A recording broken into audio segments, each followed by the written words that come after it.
Right, I'm going to smoke to the right so we can push around to the left to clear the bunker, and then we're going to deal with that. Happy? What's happening in the wider sphere of the world, the British soldier needs to be adaptable to any nature that we go into. We are going to encounter trenches. Man down! Man down! We are going to encounter close quarter battle fighting, so it's important that we're adaptable to any terrain that we go into, that we've got drills and skills ready to meet the enemy. So until the war in Ukraine, I genuinely thought that trench warfare really was a thing of the past. But the footage that has come out of Ukraine over the last couple of years has really shown how those skills are essential. And that's what is being taught here in Brecon.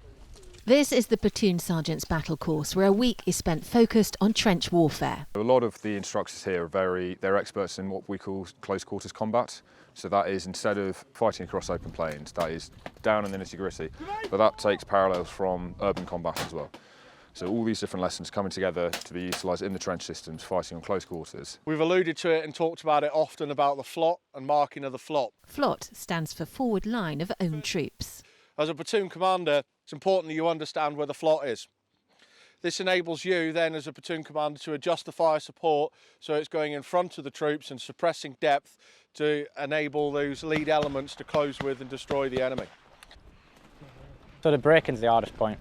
Obviously actually getting to the trench. Obviously you can see with the bunkers and obviously enemy positions being within the bunkers. Obviously got massive arcs of fire onto us, so it's obviously us trying to keep as low as possible. There are around 300 metres of trench networks here, built in the style of those being used by Russian and Ukrainian troops. Like these, vast networks of fortifications reminiscent of World War I have become an integral part of that war. So these trenches that you can see behind me are different to the way we build trenches. So you can see from behind me that there's long areas that are all connected. We do trenches differently. We have what's called a Fireteam trench. So they're different, smaller groupings, separated in space. The reason why we use it is so if someone breaks into our trenches, they then need to get out of the trench, exposing themselves again to get into another position. An issue we see with this is once you're in the trench, you can stay in the trench, providing you with that cover. British troops might not build them like this, but they still need to know how to fight in them. The Ukrainians have been here for training too and have shared useful lessons from fighting the Russians. We worked with the Ukrainians. It was very good to see how they do things. Obviously what they said to us was that obviously we're a professional organisation and a lot of them are just like ex-farmers or, you know, work in shops and stuff like that. But obviously for where they've come from, I'd say they're a lot better than what even they think they are. Right, long corridor front. Right. Push, long corridor. Yep. Push long. Roger. Stay there. No, I need to get from here to there. There's an enemy there. Can't grenade it. I've got a stoppage. Let's get aggressive and then cadence fire and close the distance to the enemy.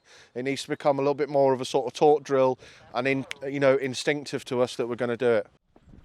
Trench warfare may have almost made it to the history books, but it's now definitely back on the UK military training agenda.